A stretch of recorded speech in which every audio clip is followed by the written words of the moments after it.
జనరల్‌గా చాలా మందికున్న ఒక డౌటు అంటే వింటూ ఉంటాం. అది ఎంతవరకు నిజమనేది తెలీదు. ఇప్పుడు మనం మాట్లాడుతున్నటువంటి వాట్సాప్ కాల్ గానీ, లేకపోతే మన ఫోన్ కాల్ గానీ, వేరే వాళ్ళు వినడానికి అవకాశం ఉంటదా అసలు? అంటే వేరే వాళ్ళు వినడానికి ఆస్కారం కొంచెం తక్కువుండొచ్చు. కానీ గూగుల్ వినడానికి ఆస్కారం ఉంది. మన ఫోన్‌లో ఉన్నటువంటి వాట్సాప్ వాళ్ళు వినడానికి ఆస్కారం ఉంది. ఫేస్‌బుక్ వాళ్ళు వినడానికి ఆస్కారం ఉంది.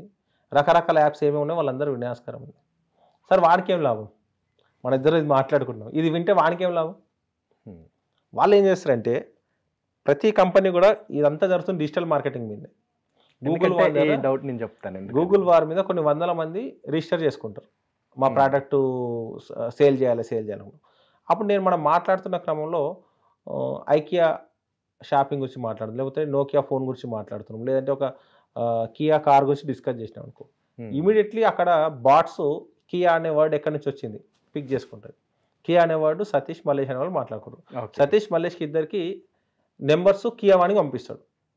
పలానా వాళ్ళు మీ కియా వెహికల్ కోసం చూస్తున్నారు, సో ఈ కియా వెహికల్ గురించి అడ్వర్టైజ్మెంట్ వాళ్ళకి ఇస్తే వాళ్ళు కొనే అవకాశం ఉంది అని కియా వానికి ఇస్తే కియా వాడు డైరెక్ట్ మనకు మెసేజ్ పెడతాడు, మనతో మాట్లాడే అవకాశం లేదు. సేమ్ కియాతో వచ్చినప్పుడు ఆడు హుందాయ్ వాడికి పంపిస్తాడు, మహేంద్ర వాడిని పంపిస్తాడు. టాటా అందరికీ ఏం చేస్తారు, వీళ్ళు కార్ కొనే ఆలోచనలు వీళ్ళని అప్రోచ్ కండి. అప్పుడు ఇమీడియట్లీ మనకి ఏమొస్తుంది, వాళ్ళ కస్టమర్ కేర్ నుంచి కాల్స్ వస్తుంది. సార్ మీరు కార్ ప్లానింగ్లో ఉన్నారా? ఇది ఎక్కడి నుంచి పోతుంది? గూగుల్ ద్వారా పోతుంది.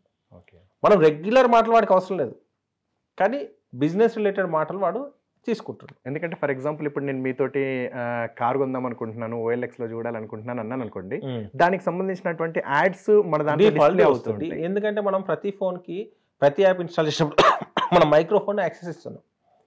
మన మైక్రోఫోన్ ఒకసారి యాక్సెస్ అంటే మనకి యాక్సెస్ ఉంది, ఎప్పుడైనా వినొచ్చు కదా. వీళ్ళు బిజినెస్ పాయింట్ ఆఫ్లో వాడుతున్నారు. సరే ఇప్పటి మట్టుకు బిజినెస్ పాయింట్ ఆఫ్లో వాడుతున్నారు, రేపు పొద్దున ప్రైవేట్ కూడా వాడచ్చు కదా. ప్రైవేట్ కూడా నేను డబ్బులు ఇచ్చేసి పలానా వ్యక్తి ఏం మాట్లాడుతున్నాడు నాకు తెలియాలని గూగుల్లోకి అప్రోచ్ అయితే మనం మాట్లాడే మొత్తం వినిపించే అవకాశం కూడా ఉంటుంది. ఫ్యూచర్లో ఛాన్స్ ఉండొచ్చు అట్లా కూడా, ఇప్పుడైతే జరగట్లేదు.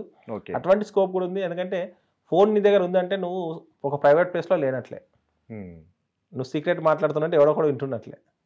సో ఫోన్ అనేది నువ్వు ఫోన్ పక్కన పెట్టుకొని మాట్లాడితే ప్రపంచం ముందు మాట్లాడుతున్నట్లే.